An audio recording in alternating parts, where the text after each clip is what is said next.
Hello, I'm Ollie and this is Criminolly, where I talk about crime, pulp, horror, that kind of thing. Today, horror, it's another Abominable Book Club unboxing.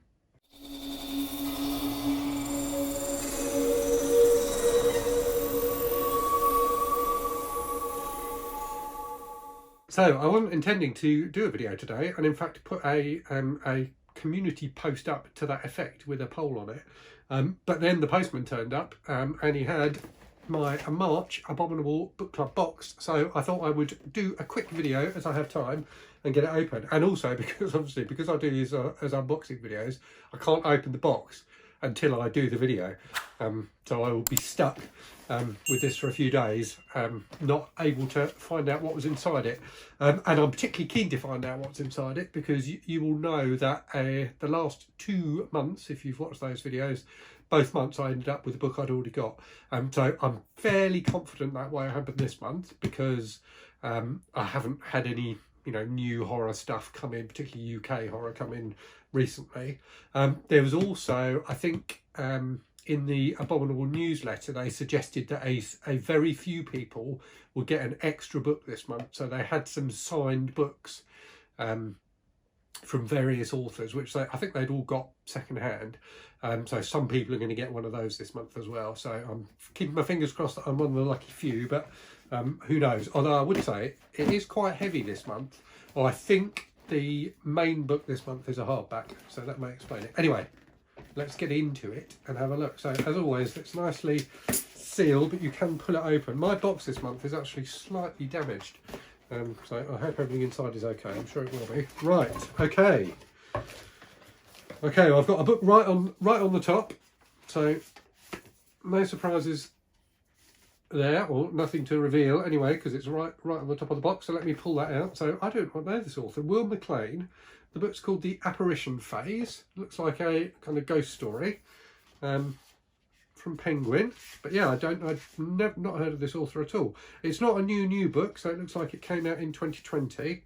Let me read you the back.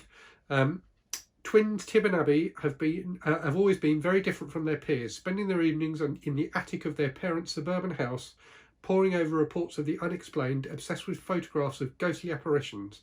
They decide to fake their own and use it to frighten a girl at school. But what was supposed to be a harmless prank sets in motion a deadly and terrifying chain of events that neither of them could have predicted.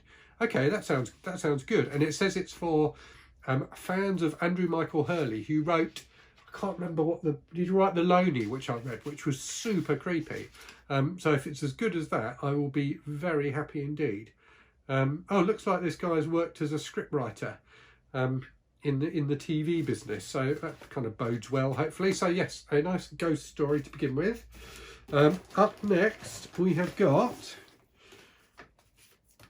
an anthology. So this looks like a indie published anthology. Experiments, a dark biotech anthology.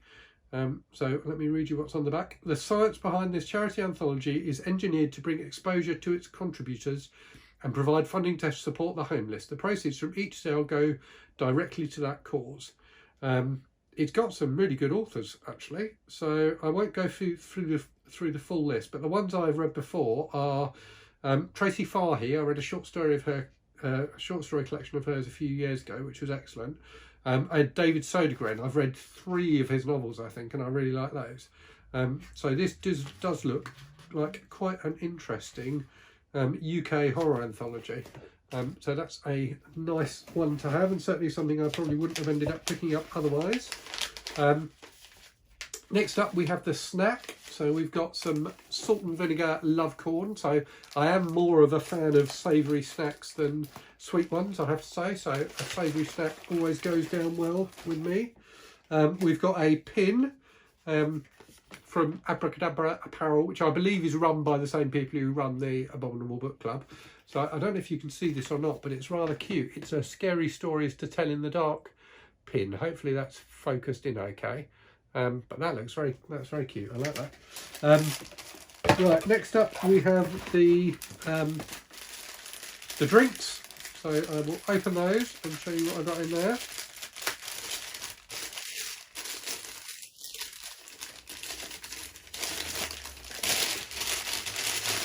see what we got.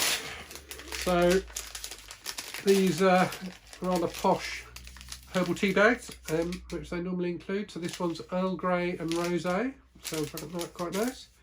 And strawberry and pink pepper. I've got no idea what pink pepper is, but we've got a Lion's coffee bag, a Nescafe cappuccino. I have to say, I had one of these the other day with lots of sugar, well, not lots of sugar, sugar in it, and it was surprisingly nice. It was a lot nicer than I expected it to be. And a Galaxy hot chocolate, so that's not a bad selection of drinks. And then my mystery book is here. So I was wrong, obviously. It's not a hardback this month. That must have been the April box I was thinking about. So we've got the 2 bookmarks as well. So one of the standard Abominable ones with a bit of flash fiction on the back. And this one with a Frankenstein type bolt on it and a quote from Frankenstein on the back. So that's quite cool. And then finally we have here my mystery book, which, as I say, feels like a hardback. So let's get into that. Pull out my trusty penknife.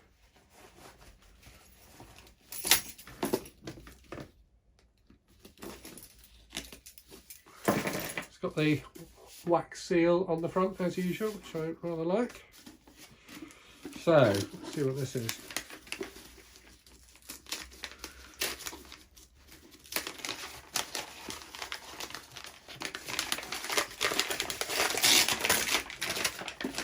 Ooh, it's a Dean Koontz hardback, Your Heart Belongs to Me. I don't think I've read this one. I've read many Dean Koontz books over the years.